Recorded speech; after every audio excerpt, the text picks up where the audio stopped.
I was in my school days when US had attacked Iraq, and I was asking my teacher, who was earlier a very senior professor at a prestigious university in Canada, I asked him, how can a stronger country bomb a weaker country like this, and what gives them the right? So he said, don't get emotional about it. This is international affairs. These are very complicated things. So I said, why cannot other countries combine? And they replied to US. He said, it doesn't work like that. Every country prioritizes its own national interests in international affairs. And international affairs, geopolitics, is not about getting emotional. Today, I see the same thing being happening on the other side. What Russia is doing is actually, in one word, it's wrong. You cannot start bombing another country and the innocent civilians are getting killed. But if we are blaming Russia, we have to also blame the United States. And this is the real problem. The entire world is divided into into two blocks. So most of the problems in this world are because these two countries are fighting with each other, and smaller countries become their collateral damage. And these two countries are so expert at fighting and creating environment for wars that if you are not with any of these blocks, they will trap you in their block first for their own gains. And then this war goes on and innocent people suffer. These two countries together, they own 90% of the nuclear weapons all around the world. But they go on preaching and lecturing other countries. Hey, you sign on NPT, Non-Proliferation Treaty, you sign NCTPT and whatnot. So, and whosoever signs these treaties, they suffer. Because today, one of the reasons why Ukraine is suffering is because they trusted these countries. In 1994 Budapest Convention, these countries, UK, US and Russia, they gave an assurance to Ukraine that you let go of your nuclear powers and we will protect you. By 1996, Ukraine had transferred all its nuclear warheads to Russia, and today they are suffering. In fact, the second mistake which Ukraine did was in 2014 when Crimea incident happened. They should have got alarmed and started to prepare for the next 5-6 years. But they went on depending on NATO, on Western forces, on Europe, on America, and America has been friend to none. They have been friend to none because they are very expert at using and throwing you. We all have seen what has happened in Afghanistan very recently. So the kind of abject surrender, this was one of the reasons, one of the message which actually Putin took, because he saw that he saw what happened in Kabul, and he has very smartly picked up this time of winter when Europe and America is dependent on energy consumption, on increased energy consumption. So he's a very expert chess player, they say, and Russia has given 13 grandmasters, 13 world champions in chess. So he knows all the tactics, and he has taken the most convenient time when he knows that most of the countries are just still reeling from economic slump post COVID, and today's Russia is the Russia of Vladimir Putin. It's not the Russia of Boris Yeltsin of 1992. We have to understand this. Today, if Russia is in a position to call the shots and scare all other countries, including Britain, France, Germany, it's only because in the last 30 years, over the last 3 decades, they have worked very hard on all the fronts, and they have reached a stage where they can call the shots again.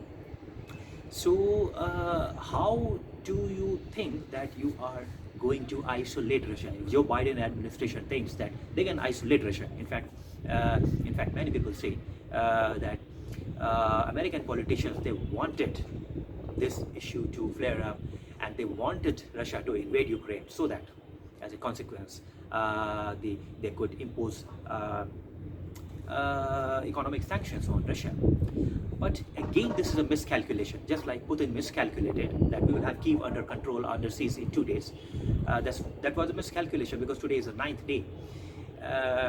So every war in history has been miscalculated, right from the days of history, Hitler and Soviet Union's battle in Afghanistan. It was miscalculation. What China faced in Vietnam, it was again a miscalculation. Chinese may call it a victory, but some call it a stalemate.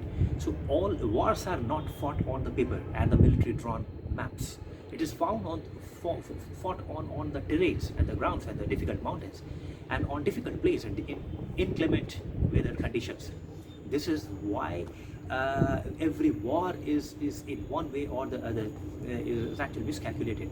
And again, Joe Biden administration is miscalculated by thinking we can isolate Russia by putting economic sanctions. How can you isolate a superpower? Do you really think you can isolate a country which has the largest number of nuclear weapons on earth? Do you think they will just simply sit back and see themselves choking? No, this is again lead to this may again lead to further catastrophe, because they say war is the continuation of the politics. You cannot isolate a country which has 6,250 nuclear weapons, more than you, because America has 5,800 nuclear weapons, and Russia has 6,250 nuclear weapons.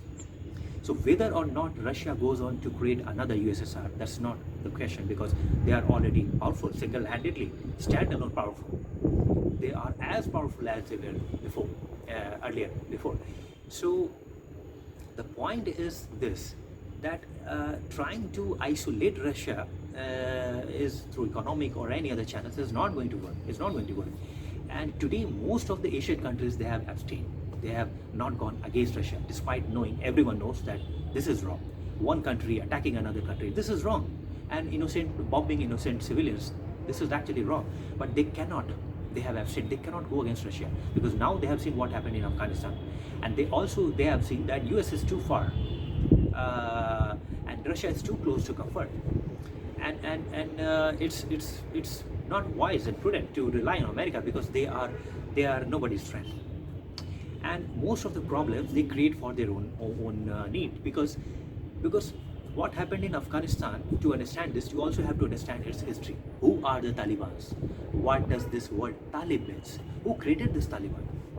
So you will know the Soviet Union's battle with Afghanistan, and then you know how Taliban was created. And one day it became the what you call Frankenstein monster.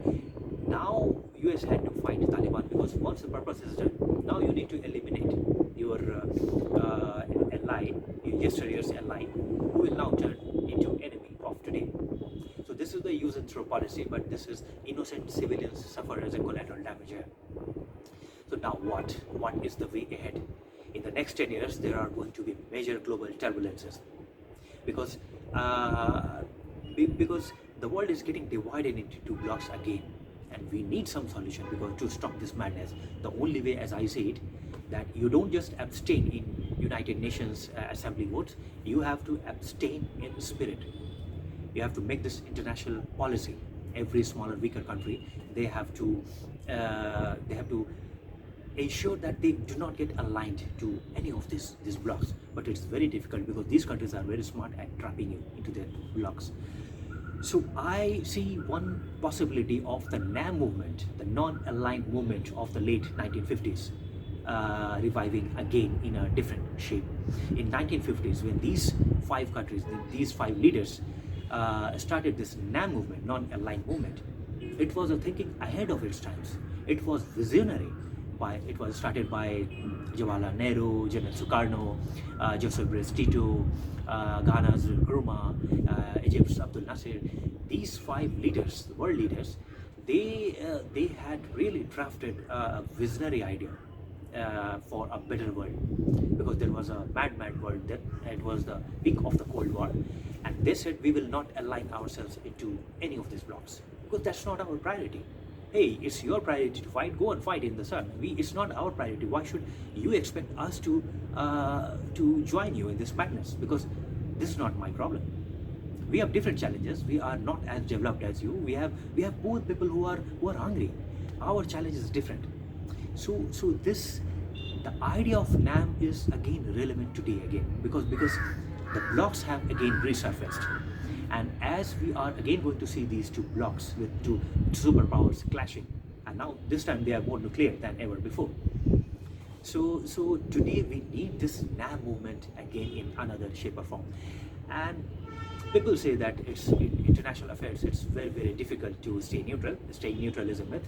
Now my idea is, at times, out of compulsion, even if you have to align yourself a bit, just a little bit, this alignment has to be mild and not strong. You align yourself on some specific issue, and then you will retract and come back to your position and say, hey, do not assume that just because you are helping me now on this issue, I will not treat this as an obligation to stand with you even if you do something wrong tomorrow. So it's like what James Bond says, shaken and not steered.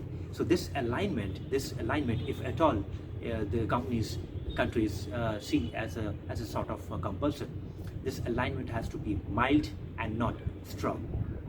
So this is about the practical reality. What we are seeking, that at times you will feel that what if one of these superpowers they attack you? You have no choice. You have to align yourself with the other bloc, but then you have to come back. And this is the idea that we really need in this time. We need to cut down the audience, because if these two people are fighting it out in the sun, we are providing them the amphitheater, and people are clapping and people are cheering for them. So once two fighters know that people are cheering and clapping for them, their passion and aggression goes up. Once we cut down this audience, once they know that there is nobody to watch and cheer for us, there is no one to clap for us, who are we fighting for? What if I win? Who I win for? Their level of passion and aggression will come down dramatically. I think we need to revive non-aligned movement. We need NAM 2.0, and we need to send a very, very clear signal to these two countries that if you want to fight, please go ahead and good for you or bad for you, please go ahead and fight it out in the sun yourself. We are not here to enjoy your fight. So probably this is the only way to save the world from the impending disasters for the next decade, because as I say it, today, from here until the next decade, there is going to be a lot of global turbulences. There's a complete shift, generational shift that's underway, and we are going to see a massive change in world's geography and patterns of international affairs. Geopolitics is completely going to take a generational shift, and we are all sitting at the very tipping point. This is why we need NAM 2.0 once again.